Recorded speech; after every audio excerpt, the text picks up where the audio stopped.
Hello everyone, आप सभी का एक बार फिर स्वागत है मेरे इस चैनल जिसमें मैं आज आपको समझाऊंगा प्रश्नावली 1.2 एनसीईआरटी का क्वेश्चन नंबर 3 और क्वेश्चन नंबर 5। क्योंकि मैंने आपको इसके फोटोज़ व्हाट्सएप पे सेंड भी किए हैं, लेकिन मैं इसको लाइव समझाऊंगा क्वेश्चन नंबर 3 और क्वेश्चन नंबर 5 जो फलन से संबंधित है, जिसे हमें ये सिद्ध करना पड़ता है कि एकेकी है या नहीं, ऐसे ही आच्छादक है या नहीं है। ये पूरी प्रश्नावली में यही आपको सिद्ध करने हैं जितने भी क्वेश्चन है कि एकेकी है या नहीं, आच्छादक है या नहीं। तो अब मैं एक क्वेश्चन नंबर 3 ये आपको समझाता हूं। एक फलन जो कि R से R पर इस प्रकार परिभाषित है, इसका मतलब ये है जो इसका प्रांत है, इस फलन का जो प्रांत है वो वास्तविक संख्याओं का समुच्चय है, और जो सह प्रांत है वो भी एक वास्तविक संख्याओं का समुच्चय है। तो ध्यान रखें, जो पहला वाला समुच्चय होता है वो प्रांत, और जो बाद वाला समुच्चय होता है वो सह प्रांत होता है। लेकिन फलन इस प्रकार परिभाषित है कि एफ एक्स बराबर, एक ब्रैकेट के अंदर यहां एक्स लिखा हुआ है, इसका मतलब ये होता है महत्तम पूर्णांक फलन। तो पहले मैं आपको इसके बारे में बता देता हूं, क्योंकि शायद आपका ये पढ़ा हुआ ना हो। महत्तम पूर्णांक फलन क्या होता है? महत्तम पूर्णांक फलन का मतलब ये होता है एक्स का कोई भी मान अगर हमें दिया हुआ है तो उससे ठीक छोटा पूर्णांक हमें लेना है, वो इसका उत्तर होगा, या ठीक वही एक्स अगर पूर्णांक है तो। जैसे कि अगर एक्स का मान 3.4 है तो 3.4 पूर्णांक तो है नहीं, तो 3.4 से जो ठीक छोटा पूर्णांक होगा यानी कि 3, वो इसका उत्तर आएगा। लेकिन 5 जैसे कि ये खुद पूर्णांक है तो 5 का उत्तर 5 ही आएगा। ऐसे ही एक एग्जांपल और माइनस का भी लिया मैंने, माइनस के 2.34, ये खुद तो पूर्णांक नहीं है, लेकिन इससे जो ठीक छोटा पूर्णांक होगा माइनस के 3, वो इसका उत्तर आएगा। तो महत्तम पूर्णांक का फलन का मतलब ये होता है कि जो ठीक छोटा पूर्णांक हो, एक्स का भले ही चाहे कोई भी मान हो, तो पूर्णांक की स्थिति में तो पूर्णांक ही उत्तर आएगा। लेकिन अगर कोई दशमलव वाली संख्या दे रखी हो तो उससे ठीक छोटा पूर्णांक यानी इसका पूर्णांक वाला भाग, वही इसका उत्तर आएगा। अब ये फलन हमें चेक करना है कि ये एकेकी है या नहीं। तो सबसे पहले एक बार आपको रिवाइज कराता हूं कि कोई भी फलन अगर हमें सिद्ध करना है कि वो एकेकी है, तो हम ये खुद मानते हुए चलते हैं कि माना f(x1) बराबर f(x2), जहां x1 और x2 ये x के दो मान हैं, लेकिन ये ऐसे मान हैं जो प्रांत को ही बिलोंग करेंगे। मैंने आगे लिखा भी है, जहां x1 और x2 ये दोनों x के मान हैं और ये प्रांत को बिलोंग करेंगे। प्रांत यानी कि वास्तविक संख्याओं का समुच्चय इस क्वेश्चन में।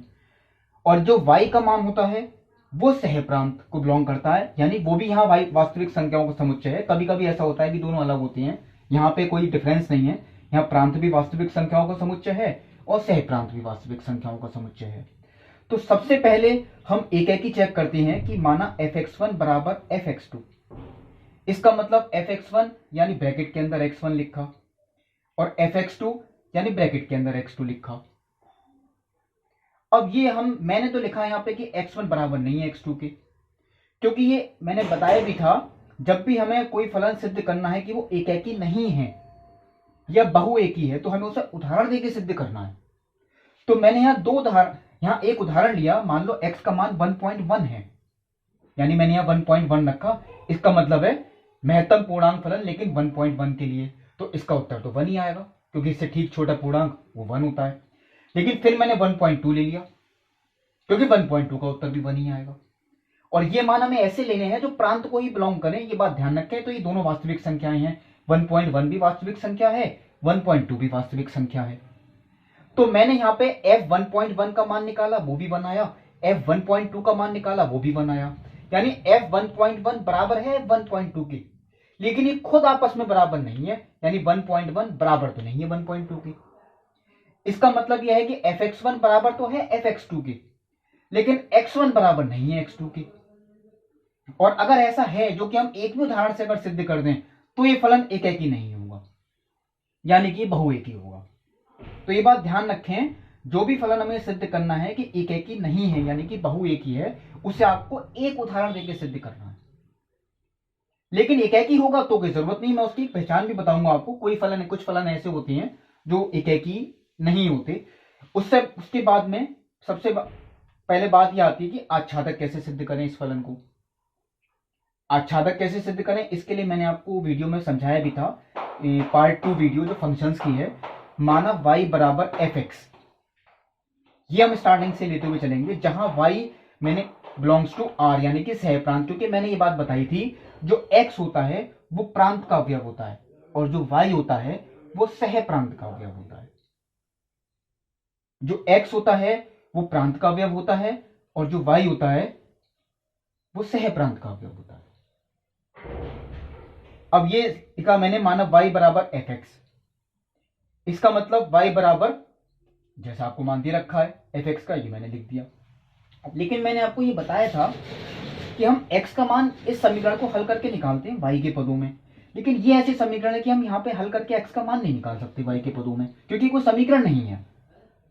तो अब मैं एक बात कहता हूं, y का अगर हम एक भी मान ऐसा ले लें, एक भी मान अगर हम ऐसा ले लें y का जिसके लिए ये सिद्ध हो के आ जाए कि x का कोई मान ही संभव नहीं है, तो ये फलन आच्छादक नहीं होगा। तो मैंने y का एक मान ऐसा लिया जो कि 2.3, और ये y का मान ऐसा होना चाहिए, ध्यान रखें, जो सह प्रांत को बिलोंग करे। तो इसका मतलब ये वास्तविक संख्या है, मैंने 2.3 ले ली। तो मैंने अगर y का मान 2.3 लिया और मैंने यहां 2.3 रखा, तो इसका मतलब इस ब्रैकेट का मान निकल के आया 2.3, और इस ब्रैकेट का मान अगर 2.3 आया, क्योंकि ये संभव है ही नहीं, क्योंकि मैंने बात बताई थी इसका उत्तर जो भी आएगा वो एक पूर्णांक ही निकल के आएगा, लेकिन यहां पे इसका मान एक 2.3 आ रहा है। इसका मतलब y का मैंने एक मान ऐसा सिद्ध कर दिया जिसके लिए x का कोई मान ही संभव नहीं है। और अगर हम एक भी ऐसा सिद्ध करके दिखा दें कि y का मान ऐसा है जिसके लिए x का कोई मान संभव नहीं है, तो वो फलन आच्छादक नहीं होगा, क्योंकि मैंने एक नीचे लाइन भी लिखी है, y के प्रत्येक वास्तविक मान के लिए x का मान संभव नहीं है। बहुत सारे उदाहरण हो सकती हैं, मैंने तो केवल एक ही लिया, आप कोई और सा भी दे सकती हैं। इससे यह सिद्ध होता है कि सह प्रांत का प्रत्येक अवयव प्रांत से संबंधित नहीं है, और अगर ऐसा है तो ये फलन आच्छादक नहीं है। इसका मतलब ये फलन एकेकी भी नहीं है और ये फलन आच्छादक भी नहीं है। अब आती है बात क्वेश्चन नंबर 5 की। क्वेश्चन नंबर 5 मैंने पूरा लिखा है इस तरीके से कि fx बराबर 1 दे रखा है, अगर x 0 से बड़ी है यानी कि धनात्मक संख्याएं हैं। अब fx का मान 0 है अगर x खुद 0 है, और अगर x ऋणात्मक संख्याएं हैं तो fx का मान -1 है।